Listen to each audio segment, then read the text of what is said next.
नाम केवल सर।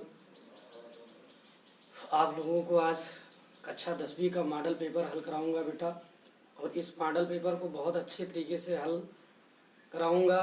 और ये मान लीजिए कि साल भर पूरी वर्ष कक्षा 10 की पढ़ाई बाधित रही कोरोना वायरस की वजह से, और आज भी कोरोना वायरस की वजह से एग्ज़ाम फिर एक बार टाल दिया गया है। क्या किया जाए, ये एक बहुत बड़ी महामारी है और किसी तरह से अब संघर्ष करना है और इससे निपटना है। उसके बाद फिर हम लोगों की एग्ज़ाम्स होगी। और लेकिन हमारे सभी विद्यार्थियों से मेरा ये रिक्वेस्ट है कि अपनी पढ़ाई को मतलब स्टॉप मत कीजिए, आप पढ़ते रहिए, क्योंकि ज्ञान कमी किसी के लिए हानिकारक नहीं होती है। अगर आपकी नॉलेज, आपकी जानकारी बरकरार है तो आप भविष्य में कभी भी यूज़ कर सकते हैं। आने वाले दिनों में कंपटीशन की दौर है, अगर जानकारी है तो कंपटीशन आप बीट कर सकते हैं। तो अतः आप लोग मेहनत जारी रखिए अपने हिसाब से। एग्ज़ाम जब भी होगा तब आप एग्ज़ाम दीजिएगा, उससे कोई दिक्कत नहीं है। और ये जो मॉडल पेपर मैं हल कराऊंगा बेटा, एकदम 0 लेवल से हल कराया गया है। जिस लड़के ने मैथ पढ़ी है अच्छे से वो तो बढ़िया 100% ले आएगा, लेकिन अगर कोई बच्चा नहीं पढ़ा है, बिल्कुल शुरू से उसे पढ़ना है, समझना है, तो केवल एक इस मॉडल पेपर को हल करके वो बच्चा मतलब 80 से 70% तक, 80 से 70 से 80% तक नंबर वो प्राप्त कर सकता है बड़े आसानी से। क्योंकि जो मॉडल पेपर बोर्ड्स के आते हैं उसमें ये होता है बेटा कि मतलब सवाल इसी तरह के पूछे जाएंगे, इसी मॉडल पे आएंगे, बट सवाल के डिजिट बदले होते हैं, सवाल बदले होते हैं, लेकिन सवाल का लगाने का एक ही नियम होता है, 20 नियम नहीं होते हैं। तो उससे अच्छा है कि जो एक नियम है उसी नियम को हम लोग फॉलो करेंगे बेटा, और उसी एक सवाल के हिसाब से अगले सवाल को हम लोग लगा लेंगे। आसानी से देखिएगा, और अगर वीडियो अच्छा लगेगा तो लाइक और सब्सक्राइब जरूर करना। आइए अब हम लोग स्टार्ट करते हैं बेटा। जो हमारा मॉडल पेपर बनता है उसके बारे में पहले डिस्कस कर लें। मॉडल पेपर में ऑप्शनल, पहला क्वेश्चन ऑप्शनल होता है, और वो जो होते हैं 6 मार्क्स के 6 क्वेश्चन आते हैं। और दूसरा जो प्रश्न होता है बेटा, एक नंबर का होता है, 4 क्वेश्चन होता है। फिर तीसरा प्रश्न जो होता है 4 क्वेश्चन 2-2 नंबर का। चौथा प्रश्न जो होता है बेटा वो भी 4 नंबर का, 4 क्वेश्चन 2-2 नंबर का होता है। और फिर जो पांचवा और छठा क्वेश्चन होता है, पांचवें क्वेश्चन में 4 क्वेश्चन होते हैं और 4-4 मार्क्स मिलते हैं हल करने पर। और छठे में भी 4 क्वेश्चन और 4-4 मार्क्स मिलते हैं हल करने पर। और जो 7वां क्वेश्चन होता है बेटा उसमें 2 प्रश्न होते हैं और अथवा लगा करके होते हैं 2 प्रश्न। इन्हें अगर जब हम हल करते हैं तो इसमें हमको एक प्रश्न हल करने के लिए 6 नंबर मिलते हैं, कुल मिला करके 12 नंबर। और जो यूपी बोर्ड की 10वीं की परीक्षा में 30 नंबर जो इंटरनल मार्क होते हैं प्रायोगिक तौर पर दिए जाते हैं, प्रायोगिक परीक्षा के आधार पे उनको हटा के 70 नंबर का क्वेश्चन पेपर बनता है। और इन्हें हल करने के लिए हमें 3 घंटे दिए जाते हैं और 15 मिनट इन प्रश्न पत्रों को पढ़ने के लिए दिए जाते हैं। तो परेशान होने की जरूरत नहीं है। जो भी मैं मॉडल पेपर हल कराऊंगा वो बहुत अच्छे से बताऊंगा कि आप अच्छे से तैयारी करके लगा लेंगे। और अगर वीडियो अच्छा लगेगा तो लाइक सब्सक्राइब जरूर कीजिएगा, क्योंकि आपके एक सब्सक्राइब से हमें हमारा जो मोटिवेशन है वो बढ़ता है और हमें नई ऊर्जा प्रदान होती है, और हम चाहते हैं कि आपके लिए हम खूब मेहनत करें। चलिए आइए स्टार्ट करते हैं बेटा। पहला क्वेश्चन जो है ऑप्शनल है, दिया है कि शांत दशमलव संख्या में व्यक्त होने वाली संख्या है। तो हमने आप लोगों को पढ़ाया बताया, शुरुआत में हम लोग पढ़ भी चुके हैं पहले चैप्टर में वास्तविक संख्याओं में, रियल नंबर्स में, कि जब किसी संख्या की जो हर होती है, हर अगर कोई जो परमेय संख्या होती है वो p बटा q के रूप में होती है बेटा। इसकी ये q जो है ये हर होती है। q क्या होती है? ये हर होती है। और इसका अभाज्य गुणनखंड करने पर, इसका अभाज्य गुणनखंड करने पर जो संख्या प्राप्त होती है वो अगर 2 का घात n और 5 का घात m के रूप में हो और n और m एक ऋणात्मक पूर्णांक हो, तो हमारी दी गई संख्या का शांत दशमलव निरूपण होता है। ये चीज हम लोगों ने पढ़ा था। चलो फिर अब क्या है पहला क्वेश्चन इसमें जो पूछा गया मॉडल पेपर में कि शांत दशमलव संख्या में व्यक्त होने वाली संख्या है। तो बेटा पहले देखते हैं 210। ये नहीं हो सकती, क्यों? क्योंकि इसको 2 से डिवाइड करेंगे 105 आएगा, फिर 2 से करेंगे बेटा 2 पंचे 10, और नहीं फिर 105, फिर 5 से करेंगे बेटा तो फिर 5 दूनी 10, 21। अब 21 का जब अभाज्य गुणनखंड करेंगे तो 3 और 7 आ गया। इसमें 2 और 5 के अलावा 3 और 7 दूसरी संख्या है, इसलिए ये हमारी संख्या जो है वो नहीं हो सकती है, शांत दशमलव निरूपण इसका नहीं हो सकता। इस पर विचार करेंगे, वैसे नहीं हो सकता बेटा, क्योंकि इसमें 7 आ गया 2 और 5 के अतिरिक्त, मतलब चाहे केवल 2 इसके अभाज्य गुणनखंड में क्योंकि या 5 हो या 2 और 5 दोनों हो, तो फिर हमारी दी गई संख्या का शांत दशमलव निरूपण होता है। अब इसमें देखते हैं बेटा, इस क्वेश्चन में 3125 का जब अभाज्य गुणनखंड करते हैं बेटा, तो हम लोगों को पता है 5 कितनी बार आता है, 5 बार। अब इसमें 17 है तो ये हो ही नहीं सकता। अब 5 आ गया बेटा, हमको चाहिए अभाज्य गुणनखंड, जो हमारा हर है वो या तो 5 हो या 2 हो या 2 और 5 का दोनों गुणा के रूप में हो। तो हमारी राइट आंसर ये है बेटा। दूसरे प्रश्न की तरफ हम लोग बढ़ते हैं कि द्विघात समीकरण 2x² minus 8x plus c बराबर 0 के मूल बराबर हो तो c का मान ज्ञात करो। पहला ऑप्शन 2, दूसरा 4, तीसरा 6, चौथा 8 है। तो अब देखिए बेटा, हम लोगों का जो इसको जब हल करेंगे तो 2x² minus 8x plus c equal to 0 है। और जो द्विघात समीकरण का मानक रूप होता है बेटा, वो होता है ax² plus bx plus c बराबर 0। अगर इससे तुलना किया जाए तो x a का मान क्या होगा, x के बगल में x² का गुणांक, यहाँ x² का गुणांक क्या है, तो a बराबर 2 हो जाएगा बेटा, ऐसे b बराबर माइनस 8 हो जाएगा। और जो c है उसका मान जो है वो हो जाएगा बेटा c है। अब इसमें कंडीशन कह रहा है मूल बराबर हो, तो हम लोगों ने द्विघात समीकरण में पढ़ा है कि जो मूल बराबर होने का जो प्रतिबंध है, मूल बराबर होने का प्रतिबंध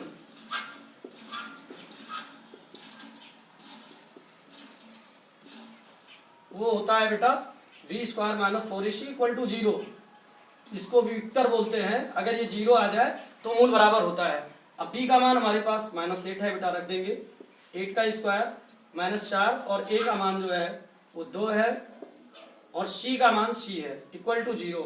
इस क्वेश्चन को यहाँ हल कर लेते हैं बेटा।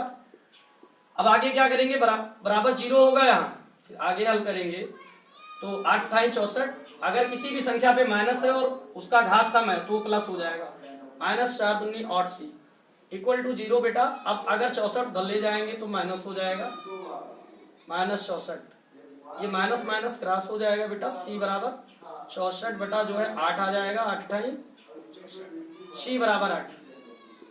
तो हमारा आंसर क्या होगा बेटा, हमारा ऑप्शन ये वाला सही है, चौथा ऑप्शन सही है। फिर अगले क्वेश्चन की तरफ बढ़ेंगे बेटा, तीसरे क्वेश्चन की तरफ। चित्र में डी इज पैरेलल VC दिया है तो AE की माप क्या होगी। AE का माप हम मान लेते हैं बेटा x है। इसमें 4 ऑप्शन है, 3 सेमी, 4 सेमी, 6 सेमी और 9 सेमी है।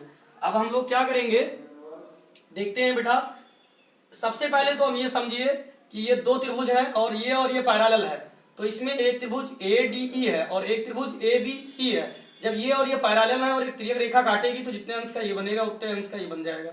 जब ये दोनों एंगल बराबर है, एक एंगल दोनों में है, तो हमारी जो त्रिभुज ADE है वो समरूप हो जाएगी ADE समरूप त्रिभुज ABC।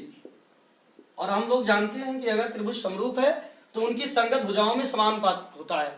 संगत भुजाओं में समानुपात, जैसे संगत भुजा कौन कौन सी होती है, जैसे ये कोण बराबर है तो इस त्रिभुज में, छोटे वाले त्रिभुज में इसके सामने ये भुजा और बड़े वाले त्रिभुज में इसके सामने ये भुजा, तो ये DE और BC जो है बेटा वो क्या है, संगत है। इसी प्रकार से ये कोण बराबर है, ये कोण बराबर होगा, इसके बराबर होगा, तो इसके सामने ये वाली भुजा, इसके सामने ये वाली भुजा पूरी AC, ये संगत है। तो अब हम लिख सकते हैं कि समान अनुपाती होती है भुजाएं, अगर समरूप हो गई तो AE अपान, अब ये पूरा क्या हो जाएगा बेटा, x प्लस 3 हो जाएगा। तो हम लिख सकते हैं AE अपान AC लिख सकते हैं, इक्वल टू लिख सकते हैं बेटा, ये इसकी संगत ये है DE, तो हमको 2 से मान निकल आएगा, तो तीसरा लिखने की कोई जरूरत नहीं है BC। फिर देखो बेटा, AE का मान हमारे पास x है और जो हमारी AC है उसका मान x प्लस 3 है, इक्वल टू DE का मान 4 है और BC का मान जो है वो 6 है। 2 से ये डिवाइड हो जाएगा, 2 दूनी 4, 2 तिहाई 6, 3 से इधर गुणा हो जाएगा तो ये 3x हो जाएगा और ये 2 से इधर गुणा होगा तो बेटा 2x प्लस 2 तिहाई 6, 2 तिहाई 6, इधर ले आएंगे तो ये 2x हो जाएगा इक्वल टू 6। अब क्या करेंगे बेटा, x 3x में से 2x घट जाएगा तो क्या बचेगा x, तो x इक्वल टू 6 सेमी। जो हमारी AE होगी बेटा वो क्या होगी, 6 सेमी। हमारा आंसर ये सही होगा। अगले क्वेश्चन की तरफ बढ़ रहे हैं बेटा। अगले क्वेश्चन की तरफ जब हम लोग बढ़ेंगे तो अगला क्वेश्चन ये है कि बिंदु -6, 8 की मूल बिंदु से दूरी ज्ञात कीजिए। या दूरी है पहला ऑप्शन 8 मात्रक, 2√7 मात्रक, 10 मात्रक और 6 मात्रक। तो हम लोग क्या जानते हैं, मूल बिंदु जो होती है उसका निर्देशांक बेटा 0,0 होता है। क्या होता है? 0,0। और दूसरा क्या है? तथा -6,8, ये हमारी दूसरी बिंदु। अब हम लोग जानते हैं दो बिंदुओं के बीच की जो दूरी का फार्मूला है d बराबर √x1 - x2 का होल स्क्वायर, फिर प्लस y1 - y2 का होल स्क्वायर, y1 - y2 का होल स्क्वायर। अब हम लोग क्या करेंगे, यहाँ हल कर लेते हैं बेटा। यहाँ हल करेंगे तो अब हम x1, इसको पहले वाले को x1 मान लेते हैं बेटा, दूसरे वाले को y1, इसको x2 और इसको y2। मतलब पहले में चाहे इसको x1 y1 मान लो, कुछ किसी को भी मान सकते हो, लेकिन जिस ब्रैकेट में हम x1 मानेंगे वही वाला जो निर्देशांक x1 उसी में y1 मिलेगा, जो x2 उसी में y2 मिलेगा बेटा। फिर अब हम आगे बढ़ेंगे तो इनके मानों को रखेंगे तो जो d मिलेगा, मूल बिंदु से दूरी मिलेगी, उसमें क्या हो जाएगा, x1 0 है बेटा, तो 0 माइनस क्या हो जाएगी, x2 -6 है, तो -6 है तो प्लस हो जाएगी। फिर ये हो जाएगी प्लस 0 - 8 की होल स्क्वायर, तो आपकी हो जाएगी ये 6 का 36 हो जाएगा, और ये हो जाएगा 28 64, ये 100 हो जाएगा बेटा, और 100 का जो वर्गमूल है वो 10 मात्रक। तो डी कितना आ गया बेटा, 10 मात्रक। अब हमारा ऑप्शन कौन सा सही होगा, 10 मात्रक, ये वाला थर्ड ऑप्शन सही है। अब हम एक चीज और देखेंगे बेटा, बड़े आराम से इस क्वेश्चन में देखने के लिए मिल रहा है, वो चीज ये है कि अगर मूल बिंदु से दूरी ज्ञात करना है तो ये समझ में आ रहा है कि इन दोनों का वर्ग कर दो। ऐसे 6 36 इसी का वर्ग तो हुआ, फिर इसका 8 28 64, फिर दोनों को जोड़ के वर्गमूल निकाल लो, मूल बिंदु से किसी भी बिंदु की दूरी निकल आएगी। चलिए अगले क्वेश्चन की तरफ चलते हैं बेटा। 2 tan 30 अंश का मान होगा 1 + tan² 30, इसका मान ज्ञात करेंगे। इसमें चारों में से कौन सा सही होगा, तो हल करेंगे बेटा। 2 tan 30 अंश बेटा 1 + tan² 30 अंश।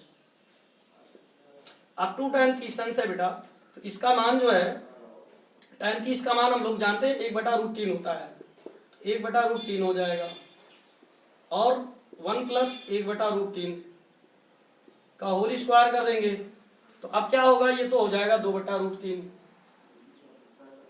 बराबर, ये इसका रूट हट जाएगा। किसी भी संख्या पे अगर वर्ग है बेटा, घात 2 है और उस पर रूट है, तो रूट और घात दोनों हटा देते हैं, तो ये हो जाएगा 1 + 1/3।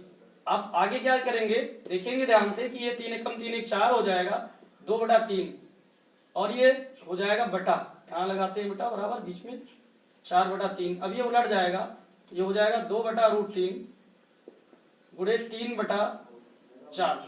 अब 3 को अगर रूट में लिखेंगे फिर तो ये 2 बार हो जाएगा, और 2 एकम 2 दूनी 4, ये कट जाएगा बेटा, तो ये हो जाएगा √3 2 बार रूट में लिख लेंगे, क्यों, क्योंकि √3 नीचे भी है हटाने के लिए, और गुणे 2, ये √3 3 कट गया, बच क्या रहा है बेटा, हम लोगों के पास जो बच रहा है वो √3/2। अब इसमें से किसका मान है, sin 60 का, ये सही है क्योंकि इसी का मान √3/2 होता है। cos 60 ये गलत है क्योंकि इसका मान बेटा 1/2 होता है। tan 30 ये भी नहीं सही है, इसका मान √3 होता है, और sin 30 इसका भी 1/2, तो और इसका √3/2 होता है, इसीलिए पहला ऑप्शन सही है बेटा। चलिए बेटा, अब क्या है कि एक वीडियो नहीं बनाएंगे, अगले प्रश्नों को दूसरे वीडियो में बनाएंगे, क्योंकि वीडियो बहुत लंबा हो जाएगा, तो फिर मतलब समझने में प्रॉब्लम होगी, तो आगे देखते हैं बेटा।